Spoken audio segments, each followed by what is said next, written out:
இந்த பெண்களுக்கான பாதுகாப்பு. இப்ப பாத்தீங்கன்னா நேத்து பாருங்க, சென்னையில தரமணியில பிழைக்க வந்த ஒரு குடும்பம், சின்ன பையன், அவன் காவலாளி, அவன் பொண்டாட்டிய போய் 4-5 பேர் போய் பாலியல் வன்கொடுமை சீண்டி இருக்காங்க. அவன் சண்டை போட்டிருக்கான், அவனையும் கொண்டுட்டு 2 வயசு குழந்தையும் கொண்டுட்டு அந்த பொண்ணையும் இழுத்துன்னு போய் சீரழிச்சு அதையும் கொண்டுட்டாங்க, தூக்கி போட்டாங்க. இது மாதிரி தினம் கேஸ்.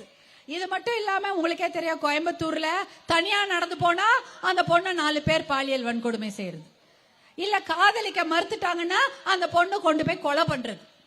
என்னது இது? அப்ப கஞ்சா போதையில என்ன பண்ற அப்படின்ற ஒரு எல்லையே கிடையாதா இந்த பசங்களுக்கு?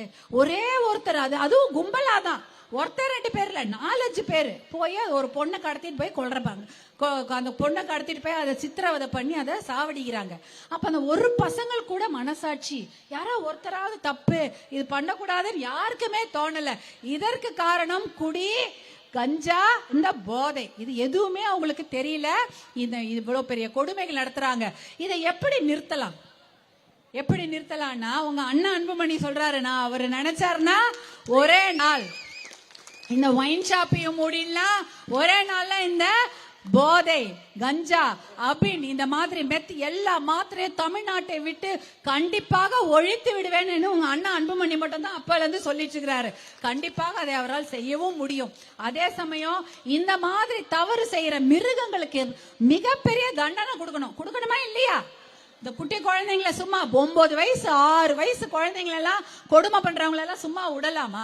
அவர்களுக்கு கடுமையான தண்டனை கொடுக்க வேண்டும்.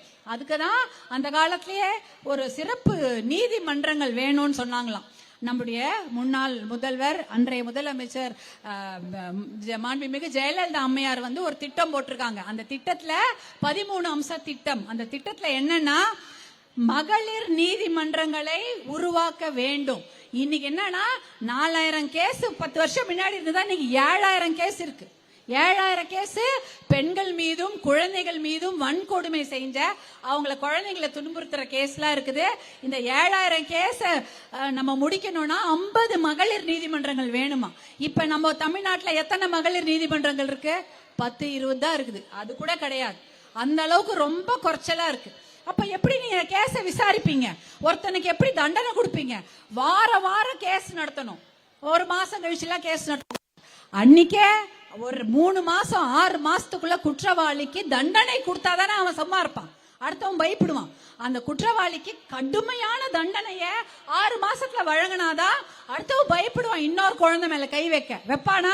ஐயோ, அந்த பக்கத்துல பாரு, ஒரு 6 மாசத்துல அந்த பையனுக்கு தூக்கு தண்டனை கொடுத்துட்டாங்க, 6 மாசத்துல அவனுக்கு ஆயுள் தண்டனை கொடுத்துட்டாங்க, அவன் வெளியே வர முடியாத, பிணையிலே வர முடியாத அளவுக்கு ஜெயில போட்டாங்க.